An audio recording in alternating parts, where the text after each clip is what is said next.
어느덧 이해도 절반이 지났습니다. 생각해보면 참 세월이 빠르다 이런 생각들을 하게 되었습니다. 마침 이때에 맞추어서 하나님 우리에게 맥추절을 지키도록 은혜 베푸신 것을 생각해 볼 수가 있습니다. 성경에 보면 이스라엘 백성들 1년에 2번씩 감사제를 드렸습니다.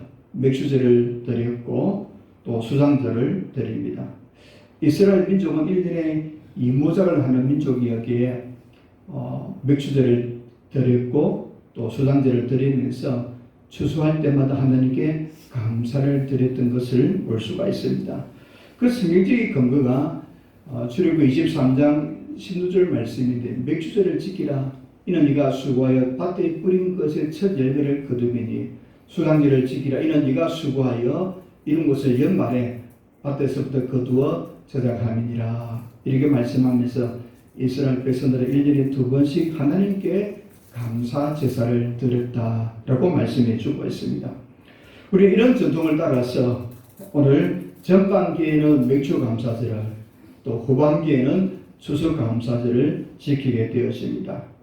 때로 많은 사람들이 이렇게 생각을 합니다. 우리는 농사를 짓지 아니하는데 그 농사 추수에 따라서 절기를 지켜야 되는가라고 의심을 갖는 사람들도 있기도 하다라고 하는 겁니다. 얼핏 보면 맞는 말인 것 같은데 또 생각해 보면 틀린 것이라고 생각을 해볼 수가 있습니다. 고대 사회는 하는 일이 무엇이겠습니까? 농사밖에 없었어요. 고대 사회는 농사 짓는 거, 양을 치는 거, 이들이 그들의 주된 산업이었고 또 생업의 터전이었습니다. 오늘 이 시대는 농사를 짓기도 하고 다양한 직업의 사람들이 살아간다라고 하는 거예요. 그러므로 우리가 이 추수에 맞추어서 절기를 지키는 것이 합당치 않다라고 하는 이야기는 옳지 않은 것을 보게 되어지는데, 왜냐하면 우리가 살아가는 그 과정을 다 돌아보면 모든 것이 하나님의 은혜라는 거예요. 하나님의 은혜로 우리가 살아가는 것을 볼 수가 있습니다.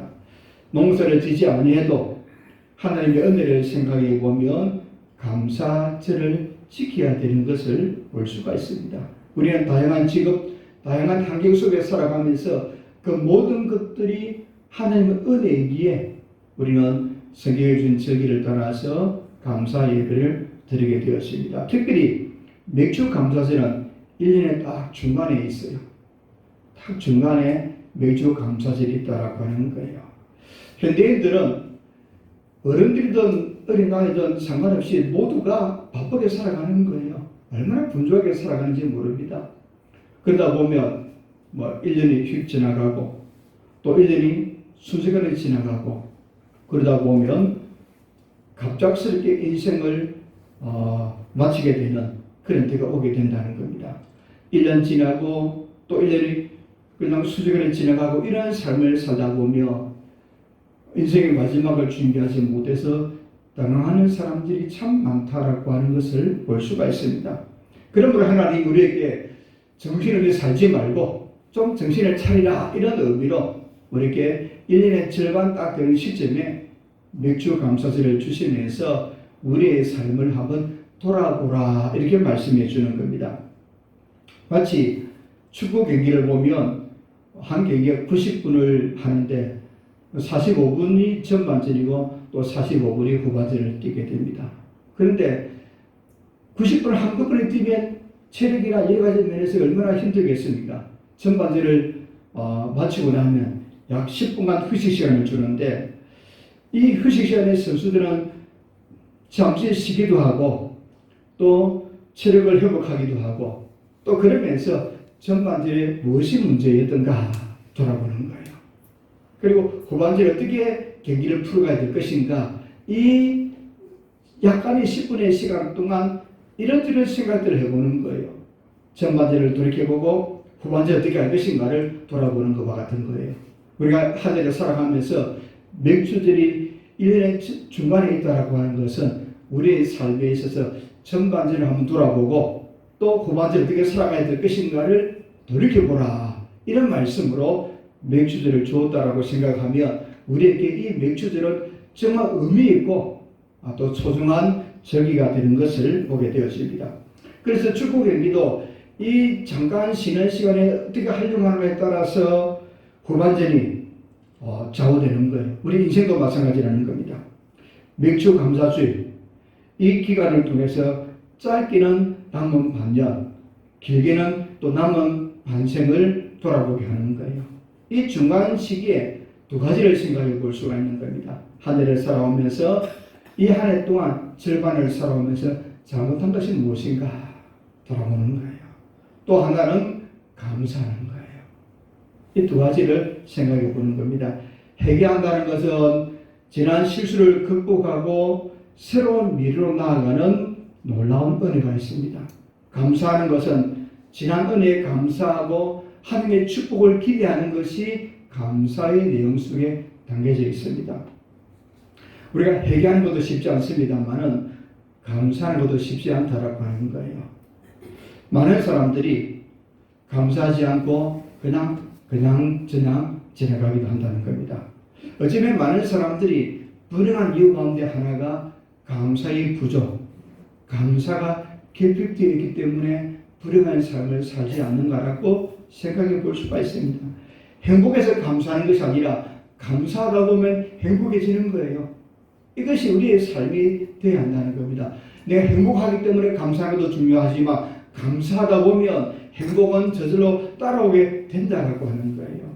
오늘 우리는 이 말씀을 통해서 지난 한 해 동안 또 지난 반년 동안 우리를 구원해 주시고 은혜를 베풀어 주신 하나님 은혜를 생각하고 또 남은 반년 또 남은 생애가 더욱더 복되고 아름다운 삶을 살아가는 저와 여러분 되어지기를 주님의 이름으로 축복합니다. 오늘 본문은 사무엘 사사가 살던 시대, 사무엘 선지자가 살던 시대에 관한 말씀을 해주고 있습니다. 사무엘과 그 시대 이스라엘 백성에 관한 이야기를 해주고 있는데 역사적인 배경은 사사시대가 이 본문의 배경이라는 겁니다. 사사시대는 여호수아가 죽은 이후부터 사울 왕이 득어하기까지 약 350년의 기간을 두고 사사시대라고 부릅니다. 이 사사시대는 이스라엘의 암흑시대, 영적으로 어두운 시대였음을 성경에 말씀해 주고 있습니다. 이 당시 이스라엘 백성들은 하나님을 배반하고 우상을 섬기는 일에 열심을 내게 되었습니다. 그러다 보니까 하나님이 마땅히 하나님을 섬겨야 될 이 이스라엘 백성들이 하나님을 섬기지 않고 우상을 섬기게 되다 보니까 하나님이 징계하는 거예요. 여러분 여호수아 성경을 보면 출애굽하고 이스라엘 백성들이 40년의 강렬을 마치고 가나안 땅을 점령할 때에 하나님 은혜로 가나안 땅을 점령하게 되었습니다. 그리고 평안하게 살아갈 때에 이스라엘 백성들이 어떻게 합니까? 사사시대를 맞이하는 거예요. 태평성대를 맞이했을 때 이 이스라엘 백성들이 눈을 들어서 주변에 있는 바알신을 보고 주변에 있는 우상들을 보게 되는 겁니다. 그래서 바알을 섬기고 아세라 신들을 섬기게 됩니다. 바알신은 농사의 신입니다. 바알을 섬기면 농사가 잘 된다 생각을 해서 이스라엘 백성들이 그들의 삶은 지금까지 양을 치는 목축업이 그들이 주된 산업이었는데 가나안 땅에 들어가 보니까 농사를 짓는데 농사가 서툴거든요. 그래서 남한은 이 가나안 7족 족속들에게 배우는 것이 무엇인가 하면 어떻게 하면 농사를 잘 지어주실까? 가나안 사람들이 말하기를 바알을 섬기면 잘 짓는다는 거예요. 아 그런가? 이렇게 생각을 하고 바알을 섬기게 되는 거예요. 또 아세라 신은 다산을 준다는 신이에요. 다산. 아세라 신을 섬기면 자녀를 많이 낳는다는 이야기를 듣고 이스라엘 백성들이 하나님 대신 아세라 신을 섬기게 되는 거예요. 근데 이 바알과 아세라 신은 그들이 바알과 아세라 아스타로를 섬기다 보면 자연스럽게 세상 풍속 우상 문화에 빠져들어서 도덕적으로 영적으로 타락하게 되는 거예요. 그래서 이스라엘 백성들이 영적으로 타락하게 되고 도덕적으로 타락하게 되니까 하나님이 더 두고 볼 수가 없어서 징계하는 거예요. 주변의 집들을 일으켜서 이스라엘 백성들을 노예 삼고 핍박하고 빼앗아가고 그렇게 하는 거예요. 그러다 보니까 이스라엘 백성들이 너무너무 고통스러우니까 하나님 우리가 못 살겠습니다. 좀 도와주세요 라고 기도하기를 시작합니다. 하나님이 그 이스라엘 백성의 기도를 들으시고 사사를 보내주셔서 이스라엘 백성들을 구원해 주시는 겁니다. 그러다 보면 또 사사들을 세워서 이스라엘이 태평 성대를 누리게 되면 또 어떻게 하겠어요? 또 눈을 사 돌려서 바알을 보고 또 아세라 신상을 보고 우상을 보고 세상을 보면서 또 타락하는 거예요. 그럼 하나님이 이스라엘 백성들을 또 징계하는 겁니다. 그럼 이스라엘 백성은 너무너무 고통스러워서 하나님 우리를 도와주세요, 구원해 주세요라고 부르시니까 하나님이 또 사사를 보내주시는 거예요. 사사시대는 약 350년 동안 이런 악순환이 계속되는 거예요. 평안하면 죄를 짓고 징계하면 부르짖고 부르짖으면 하나님이 들으시고 응답해 주시고 또 평안하면 또 하나님을 멀리하고 이런 악순환이 지속되는 것이 사사시대의 모습입니다. 그런 와중에 사무엘 선지자가 등장을 하는 거예요. 사무엘 선지자가 등장을 하면서 제일 문제한 일은 미스바의 사람들을 모으고 기도를 한 거예요.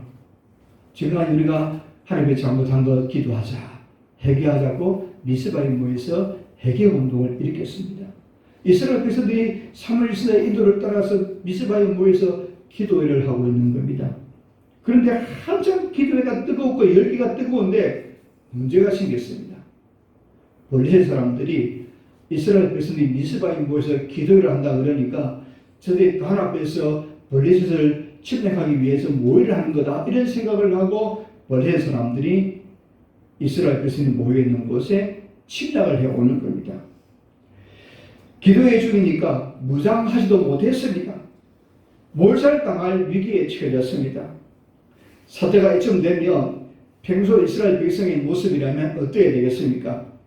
들어와서 벌벌 떨면서 사무엘을 원망하고 하나님을 원망해야 될 거예요.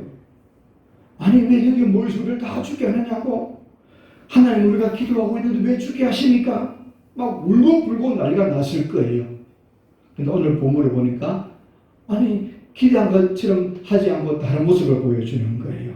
사무엘상 7장 8절에 보니까 이스라엘 자손이 사무엘에게 당신은 우리를 위하여 우리 하나님 여호와께 쉬지 말고 부르짖어 우리를 블레셋 사람들의 손에서 구원하게 하소서 하니라고 말씀하는 거예요. 평소 같았으면 원망하고 울고불고 난리가 났을 텐데 이스라엘 백성들이 똑같은 마음으로 사무엘을 찾아와서 우리를 위해서 기도해 주세요. 기도해달라는 겁니다. 우리가 기도할 테니까 기도해달라고 부탁을 하는 겁니다. 하나님이 그 모습을 보시고 자비를 베푸시는 거예요.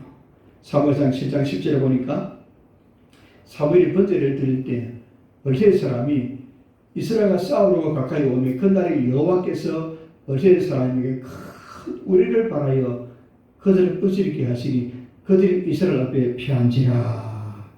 하나님이 사무엘의 기도를 들으시고 이스라엘 백성의 기도를 들어주시는 거예요. 갑자기 막 천둥 번개가 치는 거예요.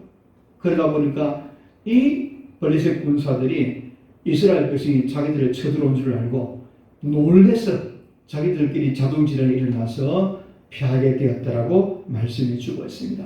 하나님의 큰 능력을 베푸셔서 저 블레셋 군대를 이기도록 은혜를 주셨습니다. 그리고 그 다음이 더 중요한 거예요. 승리한 후에 어떻게 합니까? 승리의 도취에서 자만할 수도 있어요.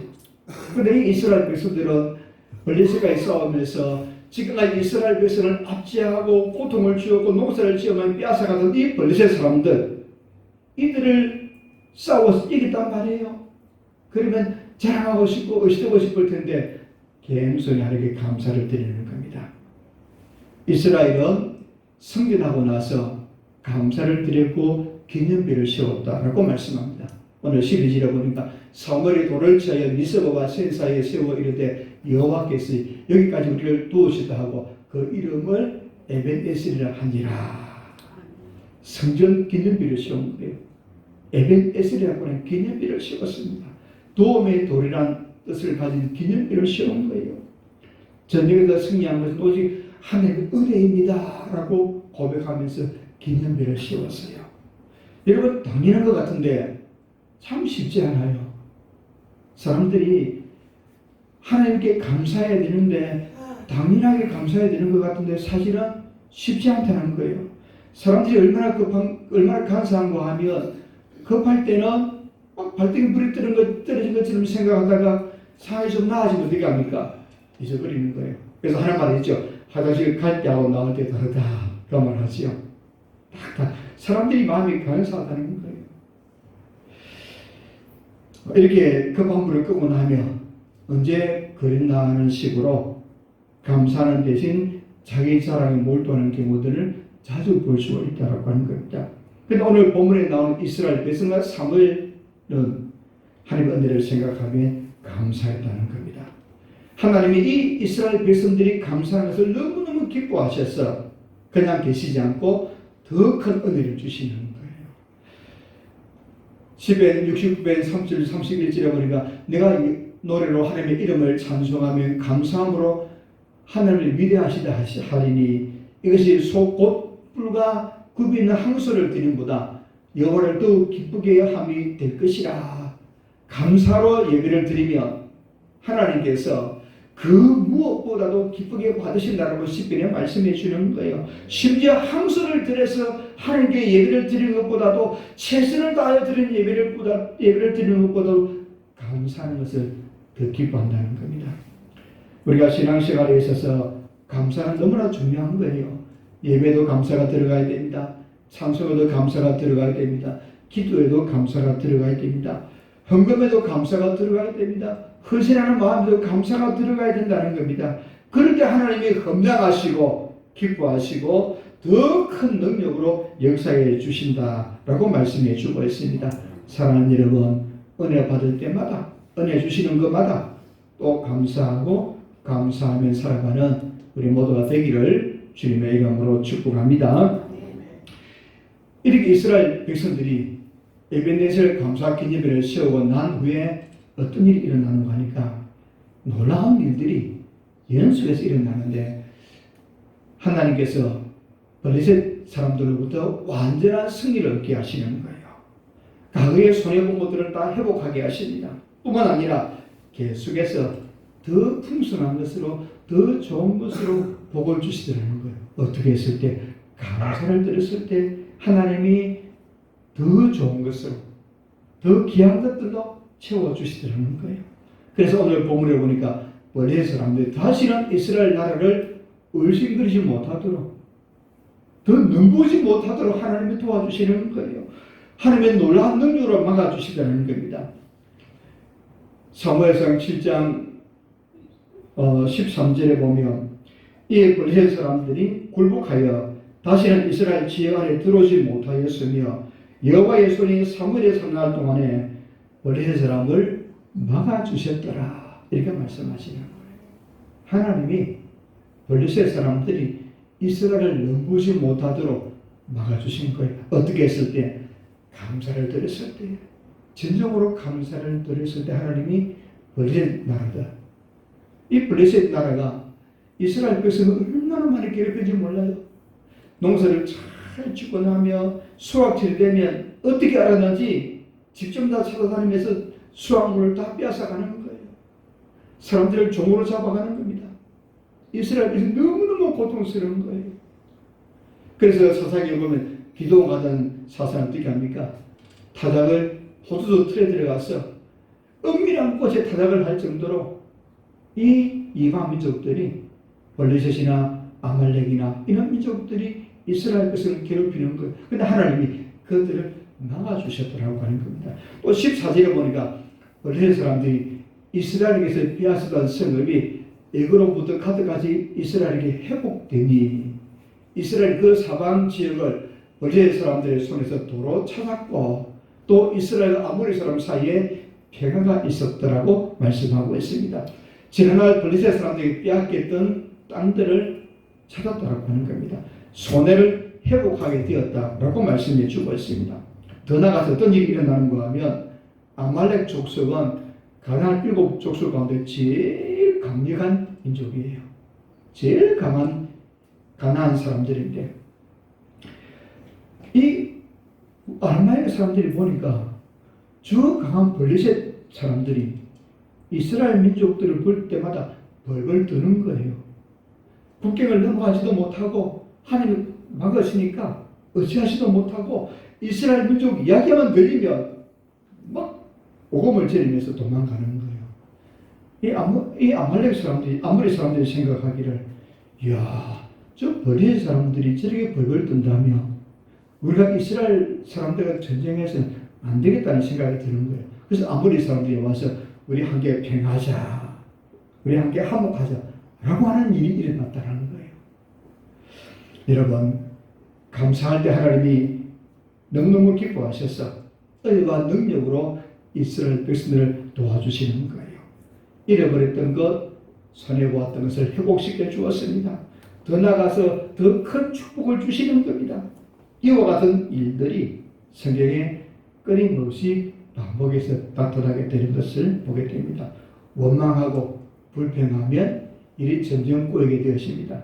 감사하면 풍성한 은혜가 더더욱 넘치게 됩니다. 우리 같이 합시다. 원망하고 불평하며 일이 꼬이고 안 된 일이 찾아옵니다. 오직 감사하는 자에게 풍성한 은혜가 임합니다. 아멘. 감사하는 저와 여러분 되시길 바랍니다. 감사하면 하나님이 그 좋은 것들도 풍성하게 채워주시는 것을 성경이 증거해 주고 있습니다. 누가복음 17장을 보면 10명의 나병 환자에 관한 이야기가 나오고 있어요. 예수님 당시 나병은 불치병입니다. 고칠 수 없는 병인 거예요. 또 이 나병 환자들 율법으로 아예 사람들과 접촉하지 못하도록 금지 조항을 만들어 놓았습니다. 나병 환자들 혹시 이동할 일이 있으면 다른 사람들에게 나는 나병 환자요 표시가 나도록 해놓은 거예요.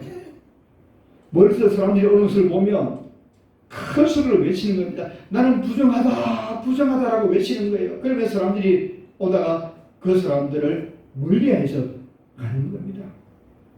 그런데 10명의 나병 환자가 예수님의 소문을 들었습니다. 예수님은 각종 병자들을 고치고 눈먼 자의 눈을 뜨게 하시고 중풍병자를 고치다는 이야기를 듣게 되는 겁니다. 그러다 보니까 이 10명의 나병 환자들 가슴에 불이 타는 겁니다. 이야, 예수님이 병든 사람들을 만나면 고쳐주시고 눈문제도 고치고 중풍병자도 고치다는 이야기를 들으니까 가슴이 불이 나는 겁니다. 흥분합니다. 나도 그분을 만나야 되겠다는 생각이 드는 거예요. 이 10명의 나병 환자들이 저 이스라엘 동네 밖에 살다가 예수님 소문을 듣고 우리가 예수님을 만나야 되겠다는 뜨거운 마음이 드는 겁니다. 근데 예수님을 가까이 할 수가 없는 겁니다. 왜냐하면 율법에 의하면 사람들이 가까이 오면 나는 부정하다 외치되고 사람을 가까이 할 수 없도록 만들어 놓은 거예요. 그러니까 가까이 갈 수가 없어서 저 멀리서 예수 선생님이여 우리를 불쌍히 여기소서라고 외치는 겁니다. 그때 예수님께서 그 10명의 나병 환자에게 두말하지 않고 너희들의 몸을 제사장에 보이라 그 한마디를 했습니다. 그 말은 예수님이 고쳐주시겠다는 겁니다. 그 당시 율법에 의하면 나병 환자는 제사장에게 보여서 완치 판정을 받아야 되는 거예요. 제사장에 가서 네 몸을 보이라는 말은 네 몸이 깨끗하게 되었다는 것을 확증받고 집으로 돌아가든지 사람들을 만나든지 하라는 이야기예요. 그래서 예수님께서 그 10명의 나병 환자가 제사장에 가는 순간 반드시 고쳐주시겠다고 약속의 말씀을 주신 겁니다. 그런데 제사장을 찾아가는 가운데 막 나병이 나은 거예요. 얼마나 좋겠습니까? 너무너무 좋은 거예요. 근데 그 다음에 문제였어요. 9명의 나병 환자들은 그 지긋지긋한 나병이 나았으니 얼마나 좋겠습니까? 제물에 누가 생각이 났겠어요? 가족이 생각이 난 거예요. 이들은 9명의 나병 환자들 가족의 제물들 생각이 난 거예요. 누가 제물들 생각이 나야 됩니까? 예수님의 생각이 나야 되는데 가족의 생각이 나서 가족이 있는 집으로 돌아가고 말았어요. 한 명의 나병 환자가 예수님에게 찾아와서 예수님에게 감사를 드리는 겁니다. 누가복음 17장 16절 17절에 보니까 예수의 발을 엎드려 감사하니 그는 사마리아 사람이라. 나머지 9명은 아마 유대인이었던 것 같아요. 예수께서 대답하시되 10사람이 다 깨끗함을 받지 아니하였느냐? 그 9은 어디 있느냐고 묻고 있는 거예요. 예수님께서 그 10명이 다 나은 것을 아시는 겁니다. 근데 이 사마리아 사람, 그 당시 유대인이 가장 싫어하는 민족이었던 사마리아 사람들, 이 사마리아 사람이 이방인들처럼 취급했는데 이 사마리아 사람이 예수에게 나와서 감사를 드리는 거예요. 너무너무 감사합니다. 감사하고 또 감사를 드렸습니다. 그때 예수님께서 이 사마리아 사람에게 육신의 질병뿐만 아니라 영혼도 고쳐주시는 겁니다. 더 풍성한 은혜를 베풀어 주신 거예요. 감사하는 사람이 되어야 됩니다. 고난에 닥쳐올 때 원망하고 불평하면 은혜가 메마르게 되었습니다. 원망이든 감사든 그것은 일종의 습관이라고 할 수 있습니다. 원망하는 사람은 언제나 원망합니다. 감사하는 사람은 언제나 감사하는 거예요. 어떤 일들 속에서도 감사를 찾는 거예요. 감사는 환경, 조건 때문에, 문제 때문에 하는 것이 아니라는 겁니다. 습관이라는 겁니다. 원망의 습관이 있으면 고쳐야 되겠고 감사의 습관의 사람들로 나아가야 됩니다. 그래서 우리가 제일 먼저 해야 될 일은 무엇이겠습니까? 생각하는 것, 생각하는 방법들을 바꿔야 한다는 겁니다. 매사에 긍정적인 생각을 하게 되면 감사의 사람이 되어집니다. 감사의 습관의 사람이 되어지고 감사의 인격의 사람이 된다라고 하는 겁니다. 그러면 감사가 항상 일어나는 사람이 복되고 그 사람이 잘되고 행복하다라고 말씀해 주고 있습니다. 사랑하는 여러분, 감사가 항상 우리 속에서 앞서 나아가는, 그래서 감사의 선순환이라 이렇게 부르기도 합니다. 감사가 항상 있는 저와 여러분들이 되어질 수 있기를 바랍니다. 여러분, 이지선 자매라는 사람 이야기를 알고 있지요. 대학생 시절에 밤늦게 귀가하다가 자동차 사고로 큰 어려움을 당하게 되었습니다. 상대방 운전자가 만취했고 자동차에 불이 나서 정신 3도의 하상을 입게 되었습니다. 온몸이 망가지고 손가락 10개 가운데 8개가 사라지게 되는 거예요. 얼굴은 정말 보기 흉하게 되었습니다. 얼굴에만 30여 차례 피부 이식 수술을 했음에도 불구하고 여전히 고통스럽고 흉측한 모습이었습니다. 얼마나 실망스럽고 원망스럽겠습니까? 병신 운전자가 원망스럽고 하나님이 왜 이런 일을 주셨을까라고 생각하며 원망스러울 거예요. 그래서 이지선 자매님도 수없이 죽으려고 고민하고 결심하고 다짐하고 그렇게 살아왔다는 겁니다. 그런데 어느 날 감사하기를 시작했다는 거예요. 감사해야 되겠다는 거예요. 가만히 생각해 보니까 손가락 2개가 남아있는 거예요. 손가락 2개가 남아있어서 할 수 있는 일이 제법 있는 것 같아요. 또 살아있어서 하얀 눈도 볼 수 있고 하나님께 감사하기를 시작하니까 불행한 인생이 쏟아지기를 시작하는 겁니다. 자신의 이야기를 담은 에세이집을 만들게 됩니다. 지선과 사랑이라는 책을 발간하게 되어지고 그 책을 통해서 많은 사람들이 희망을 얻고 용기를 얻게 되었습니다. 훗날 미국 유학을 가서 사회복지학 박사학위를 받고 고국에 돌아와서 한동대학 교수를 거쳐서 지금은 최근에 이화여대 자기 모교인 이화여대 교수로 재직하고 있다는 이야기를 하고 있습니다. 그가 계속해서 원망했다면 그는 불행한 삶을 살아갈 수밖에 없을 거예요. 그런데 감사하기를 시작하니까 인생이 달라지더라는 거예요. 사랑하는 여러분, 명절 감사절을 맞이하면서 곰곰이 생각해 보시길 바랍니다. 지난 반년 동안 지나온 생을 어떻게 살아왔습니까? 원망의 악순환이었습니까? 감사의 선순환이었습니까? 이스라엘 백성들은 원망과 불평의 악순환이었어요. 그러다 보니까 징계받고 매맞고 하나님이 이스라엘 백성들에게 큰 고난을 주는 이런 불평의 악순환이 그들의 삶을 얼마나 괴롭힌지 몰라요. 사랑하는 여러분, 불평의 악순환인가 감사의 사람인가를 생각해 봐야 됩니다. 우리가 어쩌면 알게 모르게 불평의 악순환을 겪고 살아가는 사람들이 있습니다. 늘 부정적으로 보고 부정적인 생각을 하고 불평하고 원망하면서 이렇게 불평의 악순환을 살아가는 사람이 있기도 하고 어떤 사람은 모든 일에 감사하는 사람이기도 하다라고 하는 겁니다. 저와 여러분 어떻게 살아왔습니까? 또 어떻게 살아가기를 원합니까? 불평의 사람으로 살아가기를 원합니까? 감사의 사람으로 살아가기를 원합니까? 오늘 우리의 삶이 감사의 사람으로 바뀌게 되면 반드시 멋진 인생을 하나님이 보장해 주시겠다는 겁니다. 아멘. 우리가 감사의 삶을 살겠다 하면 하나님이 멋진 이 하나님의 후반전을 살게 될 것이고 멋진 남은 생애가 되게 된다고 말씀해 주고 있습니다. 감사는 꽃이기도 하다는 겁니다. 꽃이 피면 반드시 축복과 영광의 열매가 맺히는 것처럼 감사하면 아름다운 꽃이 좋은 열매들이 많이 맺히게 된다는 겁니다. 하나님이 감사의 삶을 살면 내 인생의 후반전을 멋진 인생으로 살게 해주시겠다고 말씀합니다. 감사하면 멋진 후반전, 원망하면 망가진 후반전이 된다는 거예요. 어떻게 사성이겠습니까? 감사의 삶을 살아가야 되지 않겠습니까? 감사의 삶을 살아가면 멋진 인생을 하나님이 허락해 주겠다는 겁니다. 시편 50편 22절 24절에 보니까 하나님을 잃어버린 너희여 이제 이를 생각하라. 그렇지 아니하면 내가 너희를 찢으리 그칠 자 없으리라. 감사로 제사를 드리는 자가 나를 영화롭게 하리니 그의 행위를 옳게 하는 자에게 내가 하나님의 구원을 보이리라. 하나님의 은혜를 망각하고 원망하는 사람에게는 하나님이 저주로, 감사로 살아가는 사람에게 영광과 축복이 주어질 것을 약속의 말씀을 주고 있습니다. 사랑하는 여러분, 우리는 늘 분주한 일상을 살아가고 있습니다.